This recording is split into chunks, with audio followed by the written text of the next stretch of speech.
British हुकूमत से हमारे देश को आजाद कराने में हजारों लाखों नायकों ने भूमिका निभाई, लेकिन इसी बीच कुछ नेताओं ने देश को बंटवारे का दर्द भी दिया। अखंड भारत का बंटवारा दुनिया के इतिहास के सबसे काले अध्यायों में से एक है। इस बंटवारे में करोड़ों लोग रातों रात बेघर हो गए, पूरा देश हिंसा की चपेट में आ गया और इस बंटवारे से बना एक नया देश पाकिस्तान, जिसकी कीमत करीब 20 लाख लोगों ने अपनी जान देकर चुकाई। लेकिन आज भी सवाल यही उठता है कि क्या ये बंटवारा जरूरी था? क्या इस बंटवारे के बाद पाकिस्तान अपने पैरों पर खड़ा हो सका? और कैसा था साल 1947 के बाद पाकिस्तान के नागरिकों का जीवन? आज हम आपको इतिहास के सैकड़ों साल पीछे ले चलेंगे और दिखाएंगे 1950, 60, 70 और 80 के दशक के पाकिस्तान की वो झलकें जो दोनों देशों के नागरिकों को देखनी चाहिए। तो पूरा वीडियो जरूर देखिएगा। साल 1947, बंटवारे के तुरंत बाद ही भारत और पाकिस्तान के बीच जम्मू कश्मीर को लेकर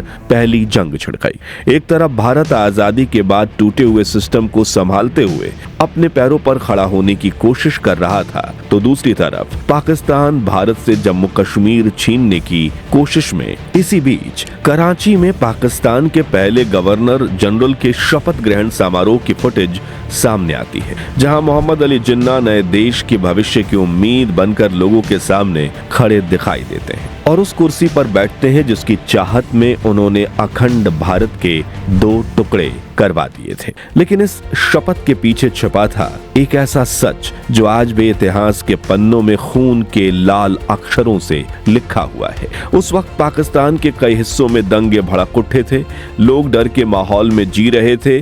पहले तो पाकिस्तान की सेना ने भी वहां मौजूद हिंदुओं पर कई जुर्म ढाए। जो लोग बंटवारे में भारत नहीं आ पाए थे वो घर से बाहर निकलने में भी घबरा रहे थे, लेकिन फिर पाकिस्तान की सेना ने देश में शांति स्थापित करने का जिम्मा उठाया। जगह जगह लोगों को शांति की अपील वाले पर्चे बांटे जा रहे थे। मस्जिदों में नमाज के बाद भीड़ को संयम रखने की सलाह दी जा रही थी और आसमान में उड़ते जहाज शहर के ऊपर शांति संदेश गिरा रहे थे। परेड करती फौजी टुकड़ियों और हथियारों से लैस गाड़ियां नए देश की ताकत दिखाने की कोशिश तो कर रही थीं, लेकिन सच्चाई ये थी कि आम जनता अभी भी बिखरे हुए हालात से जूझ रही थी।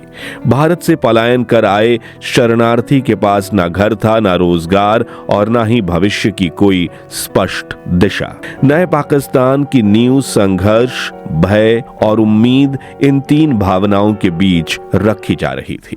साल 1948 आते आते पाकिस्तान के शहरों में जीवन की रफ्तार धीरे धीरे पटरी पर लौटने लगी थी। बाजार खुलने लगे थे, सड़कों पर लोगों की आवाजाही बढ़ी और रोजमर्रा की जिंदगी का सिलसिला फिर से शुरू हो गया। लेकिन ये सामान्यता सिर्फ ऊपर ऊपर की थी। भीतर से देश अभी भी गहरे आर्थिक संकट और प्रशासनिक अव्यवस्था से जूझ रहा था। बड़ी संख्या में आए शरणार्थी को बसाने के लिए पर्याप्त संसाधन नहीं थे, उद्योग धंधे बहुत सीमित थे और रोजगार के अवसर बेहद कम। कई परिवार फुटपाथों या अस्थायी बस्तियों में रहने को मजबूर थे, जहां एक वक्त की रोटी जुटाना भी संघर्ष बन चुका था।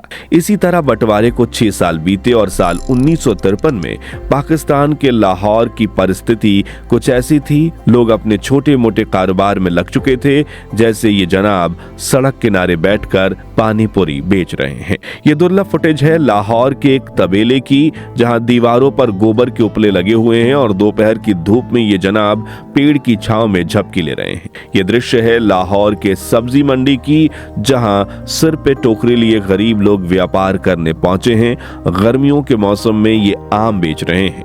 कुछ लोग बैलगाड़ी पर तो कुछ साइकिल पर सामान लाद कर चल रहे हैं। हालांकि अब भी अपने पैरों पर खड़े होने की कोशिश कर रहे पाकिस्तान की आवाम के कपड़े, सिकड़ा हुआ शरीर और जीवन शैली देखकर ऐसा महसूस हो रहा है कि अब भी लोगों के जीवन में स्थिरता नहीं आई है। कहा जाता है कि उस दौर में पाकिस्तान में 4 पहिया गाड़ी होना काफी बड़ी बात थी और जब यहाँ एक अमीर घराने की शादी में बारात में दूल्हा गाड़ी में निकला तो उसे देखने सैकड़ों लोग जमा हो गए।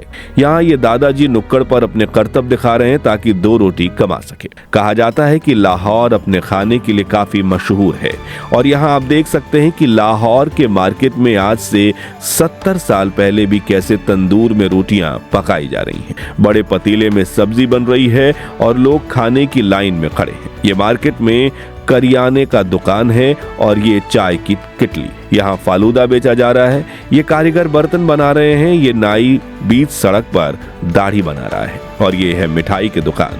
ये है आम लोगों के घर का चूल्हा जहाँ महिलाएं रोज आग जलाकर खाना पकाती थीं और इन्हें देखकर ऐसा महसूस होता है कि बंटवारे के दर्द के बाद भी उन्होंने अपने चेहरे की मुस्कुराहट बरकरार रखी है और ये दृश्य हमें जिंदगी में मुस्कुराते रहने की बड़ी सीख दे जाता है। अब आम इंसानों के जीवन से आगे बढ़कर पाकिस्तान के अमीर घराने और सत्ता में मौजूद लोगों का जीवन देखते हैं। तो इस दुर्लभ फुटेज में आप जिस खूबसूरत बगीचे को देख रहे हैं वो है लाहौर का शालामार गार्डन, जिसे 16वीं सदी में मुगलों ने बनवाया था। इसके आसपास बने तालाब के लिए 100 मील दूर से पानी लाया गया था और उस वक्त इसका नाम था बख्श। साल 1961 में क्वीन एलिजाबेथ II अपने पति प्रिंस फिलिप के साथ पाकिस्तान के दौरे पर आईं। तब राष्ट्रपति मोहम्मद आयूब खान ने उनके स्वागत में यहाँ एक समारोह आयोजित किया था, जिसमें एक भव्य रथ पर गार्डन पहुंची क्वीन एलिजाबेथ II का स्वागत सैकड़ों गुब्बारों को उड़ाकर किया जाता है। फिर एक बच्ची महारानी को फूलों का गुलदस्ता देती है, जिसके बाद उनके सामने एक शो रखा जाता है जिसमें कई प्राणियों को प्रस्तुत किया जाता है और 2 ऊंट धुन पर नाचते भी दिखाई देते हैं। जिसके बाद महारानी को कवि इकबाल के मकबरे की सैर पर ले जाया जाता है। इतना ही नहीं, महारानी के लिए एक शाही रोड शो का भी आयोजन किया जाता है, जिसमें कन्वर्टिबल गाड़ी में महारानी राष्ट्रपति आयूब खान के साथ लाहौर की सैर करती हैं। उनके साथ गाड़ियों का बड़ा काफिला था और सड़क की दोनों तरफ हजारों लोगों की भीड़। जिसके बाद महारानी नेवी के जहाजों को देखने पहुंचती हैं। उनके लिए एक फायर शो का भी आयोजन किया जाता है और आखिर में पटाखों के साथ उनकी लाहौर विजिट पूरी होती है। मित्रों, आप सभी जानते होंगे कि बंटवारे के बाद 2 पाकिस्तान बने थे, ईस्ट पाकिस्तान और वेस्ट पाकिस्तान, जिसमें से ईस्ट पाकिस्तान को आगे चलकर सन 1971 में आजादी दिलवाई गई और बांग्लादेश का जन्म हुआ। लेकिन आजादी के करीब 2 दशक बाद ईस्ट और वेस्ट पाकिस्तान के आम लोगों के जीवन में कैसा संघर्ष था, चलिए देखते हैं कुछ दुर्लभ क्लिप्स के जरिए। ईस्ट पाकिस्तान में ज्यादातर लोगों के पास सरकारी नौकरियां या प्राइवेट कंपनीज में काम करने का मौका नहीं था, इसलिए वो छोटे मोटे काम करके अपनी रोजी रोटी निकालते थे। जैसे कि धोबी महिलाएं कपड़े धोती थीं, कुम्हार मिट्टी के घड़े बनाते थे। हालांकि उन्हें मिलती थी भारत से निकलने वाली 2 बड़ी नदियां, गंगा और ब्रह्मपुत्र, जिसके साथ बने कैनाल्स में वो लोग नाव से सफर करते थे। गांव से बाजार तक सामान ले जाते और कुछ तो नाव में ही रहते थे, जिन्हें उन्होंने खुद अपने हाथों से बनाया था। वहां पानी में ज्यादातर जूट यानी पटसन की खेती होती थी, जिसे सुनहरा रेशा भी कहा जाता है। इसका उपयोग बोरे, रस्सियां, कालीन और कपड़े बनाने में होता है। यह एक नगदी फसल है जो 6 से 10 फीट तक बढ़ती है और मुख्य रूप से भारत और उस वक्त के ईस्ट पाकिस्तान में उपजाई जाती है। आप देख सकते हैं कैसे लोग ठंडे पानी में उतरकर जूट के पौधे तोड़ रहे हैं। इसके बाद महिलाएं इन पौधों को खोलकर इनमें से रेशा निकालती थीं, जिन्हें धोकर सुखाकर फिर बाजार में बेचा जाता था। उस वक्त ईस्ट पाकिस्तान की अर्थव्यवस्था इसी पर निर्भर थी। वहीं दूसरी तरफ वेस्ट पाकिस्तान में काफी सूखे इलाके थे और वहां के किसानों को नदी और कुएं से पानी अपने खेतों में लाना होता था, जिसके लिए वो कैनाल बनाते थे और खुद उस पर वाटर जो पानी को ऊंचाई पर ले जाने लायक था। वहां के किसान अपनी फसल निकालने के बाद बाजार ले जाते थे, जहां वो या तो फसल खरीदते बेचते थे या फिर एक दूसरे के साथ अलग अलग फसल की अदला बदली करते थे। बंटवारे के बाद पाकिस्तान के कई गांवों में सालों तक रोड ट्रांसपोर्ट की कोई व्यवस्था नहीं थी। लोग बैलगाड़ी पर शहर या मार्केट आते थे और कुछ गांवों में शहर तक बस की सुविधा थी।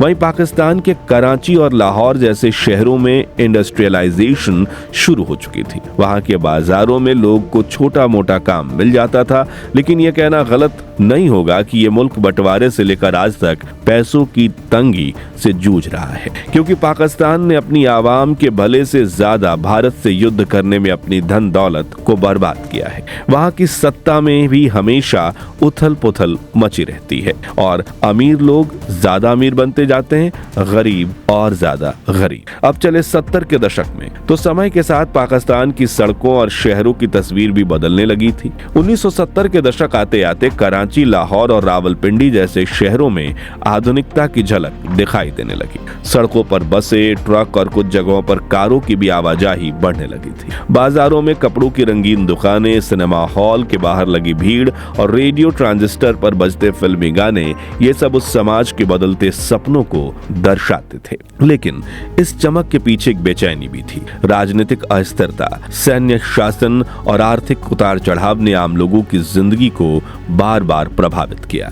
1971 में पूर्वी पाकिस्तान का अलग होकर बांग्लादेश बन जाना इस देश के इतिहास का सबसे बड़ा झटका साबित हुआ। हजारों परिवार बिखर गए, सेना और राजनीति के बीच टकराव बढ़ गया और जनता के मन में असुरक्षा की भावना और गहरी होती चली गई। फिर भी आम लोगों की जिंदगी रुकी नहीं। गलियों में बच्चे क्रिकेट खेलते रहे, चाय की दुकानों पर राजनीति की बहस चलती रही और शादी ब्याह व त्योहारों में वही पुरानी रौनक देखने को मिलती रही। यानी संघर्ष के बीच भी आम इंसान अपने छोटे छोटे सपनों को जीने की कोशिश करता रहा।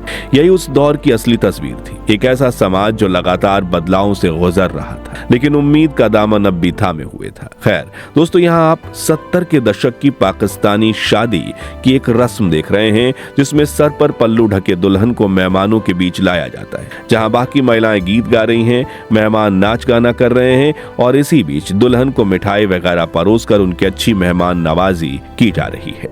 जिसके बाद दुल्हन हाथ में पान का पत्ता लेकर एक रस्म कर रही है। अगर आप इस रिचुअल का नाम जानते हो तो कमेंट्स में जरूर बताना। खैर, यहाँ हर किसी के चेहरे पर खुशी है और एक छोटे से कमरे में भी सभी संगीत समारोह का हिस्सा बन रहे हैं। वहीं बंटवारे के बाद ही पाकिस्तान में कमर्शियल एयरलाइन की शुरुआत तो हुई थी, लेकिन उसका ज्यादातर इस्तेमाल सिर्फ सत्ता में बैठे लोग करते थे। मगर फिर कई दशक बीते और ये साल 1972 की फुटेज है, जिसमें हम देख सकते हैं कि पाकिस्तान के मिडिल क्लास और अमीर घराने के लोग और व्यापारी अब हवाई सफर करने लगे थे और पाकिस्तानी एयर होस्टेस उन्हें चाय नाश्ता परोस रही है। कुर्ता पजामा और दुपट्टा पहने एयर होस्टेस काफी अच्छे और से एयरलाइंस पैसेंजर्स की मेहमान नवाजी करती नजर आ रही है।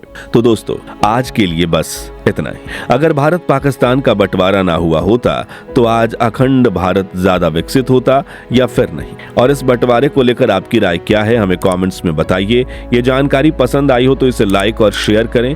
21,000 लाइक्स जरूर करवा दें और ऐसे ही दिलचस्प वीडियोस के लिए हमारे चैनल को सब्सक्राइब करके पास वाली घंटी जरूर बजा दीजिए। जय हिंद, जय भारत।